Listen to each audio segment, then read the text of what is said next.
Fala galera, no Vitimengão, sem enrolação vamos a mais notícias do Flamengo, mas antes não esqueça de se inscrever e deixar seu like. Entrevista de Gabigol gera a gota d'água no Flamengo internamente por motivo que não era para ter aparecido. Flamengo e Gabigol sempre tiveram uma relação de conquistas e idolatria, mas na última temporada começou-se o desgaste, dentro e fora de campo com a não renovação até o momento. Segundo informações do portal UOL, a entrevista ao Podpah e a explicação sobre a lesão não geraram um bom efeito internamente no clube e isso pode causar um problema. As falas de Gabi não pegaram bem para algumas pessoas internamente. E junta momentos como a briga com Marcos Braz no vestiário, a festa de aniversário, a postagem nos 128 anos do clube e o beijo que mandou a Dorival Júnior em entrevista coletiva. O veículo ainda deixa claro que mesmo com esse desgaste, existe o entendimento de que Gabigol tem que ficar no Flamengo e assinar a renovação de contrato. No podcast, o atacante afirmou ter jogado lesionado em boa parte do ano, algo que só foi divulgado pelo clube em novembro. O médico do clube, Márcio Tanuri, explicou que ele tinha um problema por sobrecarga no tendão dos adutores. O atacante disse que tudo começou já no Mundial de Clubes em fevereiro e foi se prolongando pelas partidas decisivas que impediam o momento de recuperação. Esse ano aconteceu de jogar machucado praticamente o ano inteiro. Eu tive uma lesão no adutor durante o Mundial em fevereiro e tratei. No segundo jogo eu machuquei. Recuperei, só que tinha uma sequência de finais e era importante estar no campo. Eu não queria largar o osso, mas eu tinha que ter parado, afirmou.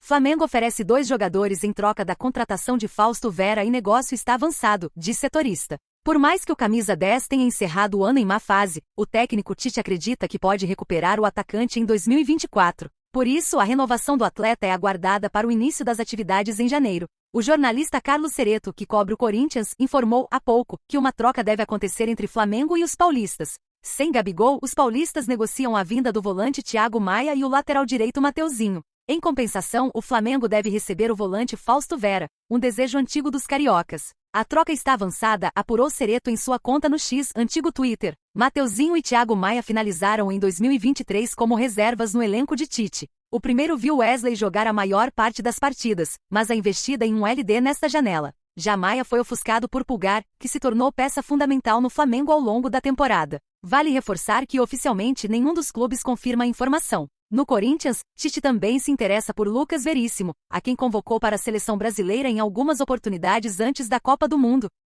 100 milhões, Matheus Gonçalves será vendido de última hora pelo Flamengo? Exclusiva é revelada. Matheus Gonçalves é um jogador muito querido pela torcida do Flamengo. Habilidoso, ótimo no 1 contra 1 e tem muita velocidade. Foi emprestado ao Red Bull Bragantino e performou muito bem por lá. Os dirigentes do Bragantino gostaram do que viram e tentaram arrumar uma forma de comprar o meia-atacante de 18 anos. A torcida flamenguista faz uma espécie de campanha para ele ser aproveitado no CRF em 2024. O Fla entende que realmente o garoto é muito acima da média, mas que será difícil segurá-lo por muito tempo. Há 2 propostas do exterior chegando à mesa rubro-negra para vender a joia. A multa rescisória do meia-atacante é de 100 milhões de euros, 535 milhões de reais na cotação atual. Este jornalista apurou que uma das ofertas chega a 18,7 milhões de euros, já contando com bonificações por metas atingidas. Convertendo na nossa moeda, as cifras chegam a 100 milhões de reais. Para muitos torcedores rubro-negros, Matheus Gonçalves vale muito mais do que isso e não deveria vendê-lo agora.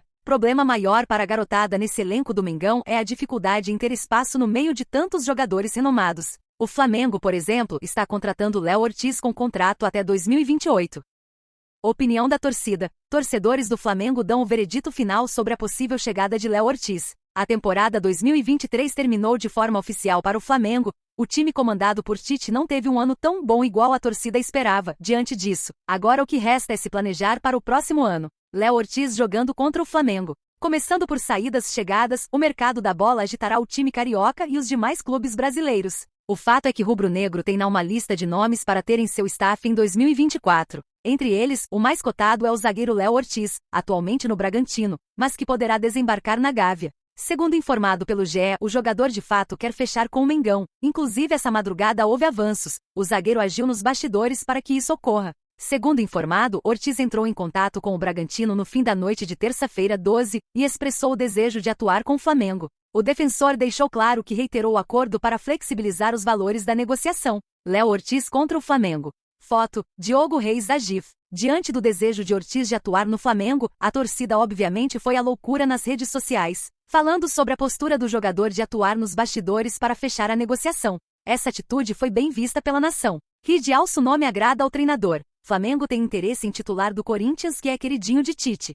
Que espero que a torcida reconheça o esforço do Léo Ortiz, que demonstra quer jogar no Mengão, e ao mesmo tempo podemos ver diferença quando os jogadores jogam pra galera. Léo Pereira e Léo Ortiz na zaga foram alguns comentários da torcida do Flamengo. Segundo a mesma fonte, a proposta do Flamengo foi de 5 milhões de euros, em torno de 27 milhões de reais, mas o Bragantino surpreendeu ao pedir um valor mais alto, algo em torno de 6,5 milhões de euros, cerca de 35 milhões de reais. Por isso o defensor se posicionou. Diante do desejo de Ortiz de atuar no Flamengo, a torcida obviamente foi à loucura nas redes sociais, falando sobre a postura do jogador de atuar nos bastidores para fechar a negociação. Essa atitude foi bem vista pela nação. 53 milhões de reais. Corinthians pode tomar chapéu de rival carioca e ficar sem Matias Vina. Ex-jogador do Palmeiras, o defensor Matias Vina, de 26 anos de idade, hoje defendendo as cores do Sassuolo da Itália, emprestado pela Roma, é uma das prioridades para reforçar o Corinthians em 2024. O Corinthians está de olho no mercado da bola em busca de um jogador que chegue para ser o titular absoluto pelo lado esquerdo, depois do veterano Fábio Santos anunciar a aposentadoria dos gramados. Matias Vina é o nome que a diretoria do Timão tanto sonha, mesmo com a ligação do defensor com o Palmeiras, maior rival do clube de Itaquera. Neste momento, o Corinthians tenta se aproximar de Matias Vina diante dos seus agentes, mas um acordo ainda está distante devido à questão financeira. Segundo fontes La Repubblica, a Roma pede 10 milhões de euros para fazer negócio com os interessados no futebol do Jogade. A Roma, diante dos interessados, pede algo em torno de 10 milhões de euros, 53 milhões de reais, para fazer negócio envolvendo o nome do uruguaio. Esse valor cabe dentro do orçamento do Flamengo, mas por hora, não há conversas avançadas. Além do interesse de Flamengo e Corinthians, Matias também é alvo do Palmeiras, clube que ele tem um grande carinho e isso pode ter influência em uma possível volta ao país. Alvo de gigantes brasileiros, Matias Vina sofreu uma lesão na derrota do Sassuolo na Série A e precisou deixar o campo no segundo tempo. Segundo fontes, a lesão do atleta pode parecer grave, o que poderia melar um possível acordo envolvendo os clubes citados. E você, torcedor? O que acha de Matias Vina no Flamengo? Deixe sua opinião nos comentários.